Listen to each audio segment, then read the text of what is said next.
Good morning dear students. मैं doctor Prerna Jain SPC government college Ajmer से। हम कॉरपोरेट अकाउंटिंग में वैल्यूएशन ऑफ गुडविल जो हमारा चैप्टर है उसके बारे में पढ़ रहे हैं। कल हमने देखा था कि हम जो methods for valuation of goodwill है उसमें first method actual average profit के बेस पर हम कैलकुलेशन कर सकते हैं। तो उसी से रिलेटेड पहले हम एक छोटा सा क्वेश्चन आपके सामने है, बहुत छोटा, सिंपली समझने के लिए, कि जैसे आपको इन्फॉर्मेशन गिवन है कि 5 ईयर्स के प्रॉफिट्स आपको सामने दे रखे हैं, तो हमें सिंपली मतलब उस मेथड को समझने के लिए, बाकी तो बहुत सारे कॉम्प्लिकेशंस क्वेश्चन में होंगे तो हमें उसकी अकॉर्डिंग प्रैक्टिस करनी पड़ेगी।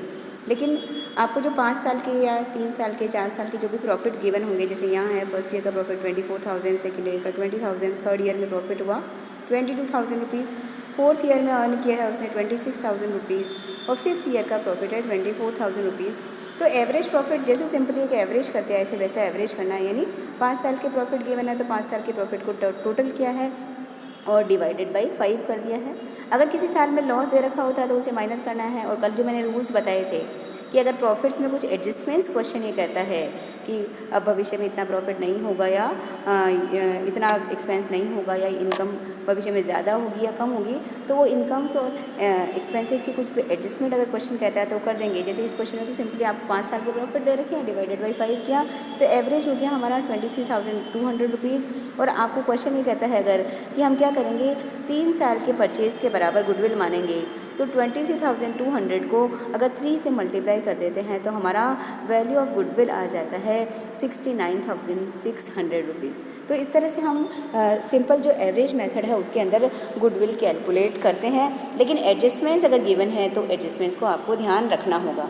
अब कई बार जो प्रॉफिट्स के बारे में आपको इन्फॉर्मेशन होती है वो प्रॉफिट के लिए आपको ये कहा जाता है कि हमारे जो लाभ होंगे वो लाभ हमारा बहुत ज़्यादा फ्लक्चुएटिंग है, या लाभ में कई बार स्थितियाँ ऐसी बन जाती है कि वो नॉर्मली हमारा नहीं रह पाता है इस तरह से। तो या प्रॉफिट जो है उसमें इंक्रीजिंग ट्रेंड टाइप कुछ रहता है या पूरा डिक्रीजिंग ट्रेंड रहता है। तो ऐसे में हमें सिंपल एवरेज करने के बजाय क्या कर लेना चाहिए, उन प्रॉफिट्स को हमें वेटेड एवरेज में कन्वर्ट कर लेना चाहिए। वेटेड एवरेज में कन्वर्ट करने के लिए क्या करेंगे, जो भी हर एक फाइनेंशियल का प्रॉफिट है उस प्रॉफिट को हम क्या करेंगे, जो भी प्रॉफिट हमें गिवन है, एक्सक्यूज़ मी, एक मिनट थोड़ा सा एडजस्टमेंट कर रही हूँ तो ये जो प्रॉफिट हमें गिवन होगा हर एक फाइनेंशियल ईयर का, उसको हम क्या करेंगे, उनको जैसे वेट देंगे। जैसे सपोज कीजिए आपको दे रखा है 2015-16 में प्रॉफिट, 16-17 का प्रॉफिट, 17-18 का प्रॉफिट, 18-19 का प्रॉफिट। तो उन सालों के जो भी प्रॉफिट होंगे उनमें हम 1, 2, 3, 4 वेट्स दे देंगे। फिर प्रॉफिट को वो जो अज्यूम्ड वेट है उससे मल्टीप्लाई करेंगे तो वेटेड प्रॉफिट निकल के आ जाता है। और ये जो प्रॉफिट वेटेड प्रॉफिट होता है उससे डिवाइडेड बाय वेट कर लेंगे। आप याद कीजिए फर्स्ट ईयर में जब आप अर्थमेटिक मीन कैलकुलेट करते हैं, समांतर माध्य कैलकुलेट करते हैं, तो भारित समांतर माध्य जैसे ज्ञात करते थे, यानी समेशन WX करते थे डिवाइडेड बाय समेशन W करते थे। यहाँ X के बजाय हमारे पास P है, प्रॉफिट होगा, तो summation PW is divided by summation W हमारा वैल्यू हो जाता है। तो ये इस तरीके से हम यहाँ पर अगर हमारे प्रॉफिट्स में कुछ ट्रेंड है, क्लियरली ट्रेंड कोई नज़र आता है, तो ऐसे में हमें वहाँ पे सिंपल एवरेज करने के बजाय उसका वेटेड एवरेज कर लेना चाहिए। तो इस तरीके से हम वेटेड एवरेज प्रॉफिट मेथड के अकॉर्डिंग भी गुडविल कैलकुलेट कर सकते हैं। तो जो गुडविल का फॉर्मूला था वही होगा, weighted profit multiplied by number of years जो गुडविल के लिए हमें यूज़ करने हैं। तो बेसिकली फॉर्मूला वही रहेगा, पर यहाँ पर सिंपल प्रॉफिट्स को नहीं यूज़ करके उनको हम कुछ वेट्स असाइन कर देंगे और असाइंड वेट से उनको मल्टीप्लाई करेंगे, फिर उनका टोटल करेंगे, फिर उसका भारित औसत कैलकुलेट कर लेंगे लाभों का।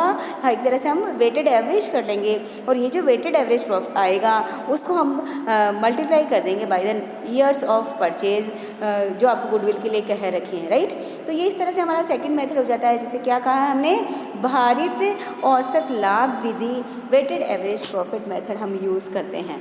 उसके बाद नेक्स्ट जो सबसे ज़्यादा इम्पॉर्टेंट मेथड यहाँ जो नॉर्मली यूज़ होता है वो होता है सुपर प्रॉफिट मेथड। कैलकुलेशन थोड़ा बड़ा होगा सुपर प्रॉफिट मेथड में, क्योंकि लास्ट स्टेप पे अगर आप फोर्थ स्टेप पे देखेंगे यहाँ पे तो लिख रखा है कि सुपर प्रॉफिट क्या होता है। तो सुपर प्रॉफिट पहले फोर्थ स्टेप इसलिए ले रही हूँ क्योंकि मेथड का नाम आपको क्लियर करने के लिए कि हम सुपर प्रॉफिट कैलकुलेट करते हैं, अधिलाभ ज्ञात करते हैं। तो अधिलाभ होता क्या है? तो अधिलाभ का मतलब होता है जो हमारा एक्चुअल एवरेज प्रॉफिट ले लीजिए या एवरेज मेंटेनेबल प्रॉफिट, जो हमने पहले वाली स्लाइड में देखा था, लास्ट जो सेकेंड लेक्चर लिया था उसके अंदर, तो वहाँ जो एवरेज प्रॉफिट हम कैलकुलेट करते हैं उसमें से अगर नॉर्मल प्रॉफिट को माइनस कर दें तो क्या कैलकुलेट हो जाता है? सुपर प्रॉफिट कैलकुलेट हो जाता है। अब सुपर प्रॉफिट तो कैलकुलेट करने के लिए फॉर्मूला तो क्लियर हो गया, लेकिन अब ये स्टेप्स क्या है, कैसे कैलकुलेट होगा? तो देखिए, एवरेज मेंटेनेबल प्रॉफिट तो वैसे ही कैलकुलेट करना है जैसा हमने एक्चुअल एवरेज प्रॉफिट वाले मेथड में लिया है, यानी वही 4-5 साल के प्रॉफिट्स गिवन होंगे, उनमें जो भी एडजस्टमेंट्स करने हैं वो एडजस्टमेंट करने हैं और उनका एवरेज कर लेना है। तो वो हमारा एवरेज भविष्य में कायम रहने लायक लाभ हो जाते हैं। अब एक नया टर्म आया यहाँ पे, नॉर्मल प्रॉफिट। तो नॉर्मल प्रॉफिट कैलकुलेट हम जब करने जाएंगे तो कुछ नई चीज़ें आपको करनी पड़ेगी। तो फर्स्ट स्टेप में जब हम नॉर्मल कैलकुलेट करेंगे प्रॉफिट, तो इसके लिए हमें क्या करना पड़ेगा? सबसे पहले आपको बिजनेस की एवरेज कैपिटल एम्प्लॉयड कैलकुलेट करनी पड़ेगी। कैपिटल एम्प्लॉयड का मतलब होता है कि किसी भी बिजनेस में बिजनेस के कार्य के लिए जितनी भी असेट्स हैं, उन असेट्स की जो चालू मूल्य है, जो करंट वैल्यू है, उसमें से जितने भी हमारे लायबिलिटीज़ है, जितने भी लॉन्ग टर्म डेट्स हैं, उन सबको या हमारी जो डिटेल्स हैं उनको इस तरह से हम माइनस कर देंगे, जितनी भी हमारी लायबिलिटीज़ है उनको माइनस कर देंगे, तो ऐसे में हमारा कैपिटल एम्प्लॉयड निकल के आ जाता है। अब जब यहाँ पर कैपिटल एम्प्लॉयड के लिए बात करते हैं तो पहली बात आपको ध्यान रखना पड़ेगा कि अगर हमें करंट रियलाइजेबल वैल्यू या रिवैल्यूएशन वैल्यू दे रखी है, तब तो संपत्तियों को हमें उसे रिवैल्यूएटेड प्राइस पे ही लेना है। अगर वो रिवैल्यूएटेड प्राइस या करंट रियलाइजेबल वैल्यू नहीं गिवन है तो फिर ऐसी स्थिति में हम असेट्स को बुक वैल्यू पर लेंगे, राइट। पहली चीज़ हमें ध्यान रखनी पड़ेगी। उसके बाद क्या करना है हमें, अगर बिजनेस की जितनी भी असेट्स हैं उनको जब हम शामिल करने होंगे तो कई बार ऐसा होगा कि बैलेंस शीट जो गिवन होगी उसके अंदर जैसे आपको इंटेंजिबल एसेट्स दे रखी होगी, नॉन ट्रेड इन्वेस्टमेंट्स दे रखे होंगे, तो या गुडविल दे रखी होगी, तो इन चीज़ों को हमें शामिल नहीं करना होगा। अगर जो हमारी इन्वेस्टमेंट है वो अगर नॉन ट्रेडिंग इन्वेस्टमेंट है तो उनको भी हमें शामिल नहीं करना होगा। तो यहाँ पर जब बिजनेस की वैल्यूएशन करेंगे, कैपिटल एम्प्लॉयड को कैलकुलेट करेंगे, तो शेयर होल्डर्स इक्विटी का इस तरह से, ये एक तरह से टोटल आ गया कि share holders equity, long term debt and या असेट साइड से करना चाहें तो fix assets and current assets का एक तरह से टोटल हो गया, जिसमें से हम लाइबिलिटीज़ को माइनस कर देते हैं। कुछ कंसेप्ट्स में माइनस किया जाता है, कुछ कंसेप्ट्स में ये कहा जाता है कि सिर्फ आप जो रूटीन लाइबिलिटीज़ है उन्हीं को माइनस कीजिए, बाकी माइनस मत कीजिए।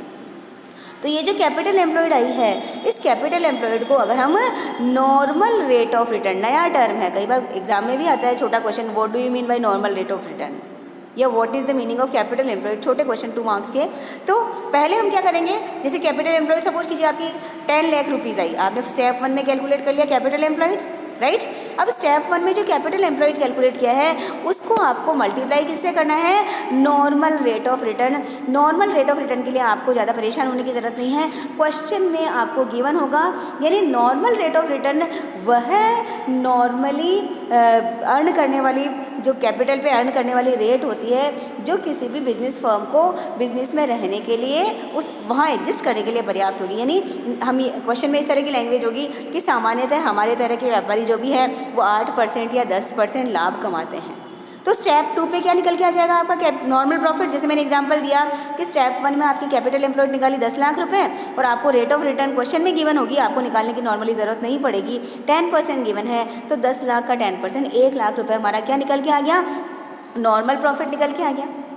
एवरेज मेंटेनेबल प्रॉफिट मैंने अभी भी आपको बताया था कि एवरेज मेंटेनेबल प्रॉफिट वैसे ही कैलकुलेट करना है जैसा हमने जो हमारा पहला वाला फॉर्मूला पड़ा था एवरेज प्रॉफिट वाला, उसके लिए कैलकुलेट किया है। तो एवरेज मेंटेनेबल प्रॉफिट में से जब नॉर्मल प्रॉफिट को माइनस कर देंगे, एवरेज मेंटेनेबल प्रॉफिट सपोज कीजिए 1,20,000 रुपये आता है और नॉर्मल प्रॉफिट हमारा 1 लाख रुपये आता है, तो सुपर प्रॉफिट कितना हो जाएगा, 20,000 हो जाएगा। और जब सुपर प्रॉफिट के बेसिस पे गुडविल का एवेल्यूएशन करना है तो सुपर प्रॉफिट हो गया 20,000 रुपीज़। फिर आपको नंबर ऑफ ईयर्स दे रखे होंगे कि ख्याति के मूल्यांकन के लिए अधिलाभ का 5 गुना या 10 गुना या 7 गुना जो भी कहा जाए उतने से उसको मल्टीप्लाई कर दीजिए तो हमारा गुडविल कैलकुलेट हो जाता है। यहाँ स्टेप 4 पे एक इम्पॉर्टेंट बात ध्यान रखने की है कि सुपर प्रॉफिट तभी होगा जब एक्चुअल एवरेज प्रॉफिट या average maintainable profit super normal profit से ज़्यादा होंगे। अगर आपके एवरेज प्रॉफिट आता है 90,000 रुपये और नॉर्मल प्रॉफिट 1,00,000 रुपये आ जाता है तो निगेटिव सुपर प्रॉफिट नहीं हो सकता है। जब सुपर प्रॉफिट ही नहीं है तो फिर गुडविल का तो बात ही नहीं निकल के आएगी। तो कुल मिला के सुपर प्रॉफिट वाले मेथड में सबसे पहले आपको क्या कैलकुलेट करना है, कैपिटल एम्प्लॉयड कैलकुलेट करना है। उसके बाद आपको पता करना है कि नॉर्मल रेट ऑफ रिटर्न क्या है, राइट। फिर उस नॉर्मल रेट ऑफ रिटर्न को कैपिटल एम्प्लॉयड से मल्टीप्लाई करना है, परसेंटेज में होगी तो 100 से डिवाइड करना है तो वो हमारा नॉर्मल प्रॉफिट आ जाएगा। एवरेज मेंटेनेबल प्रॉफिट वैसे ही कैलकुलेट करना है जैसे एक्चुअल एवरेज वाले फॉर्मूले में हम यूज़ करते हैं।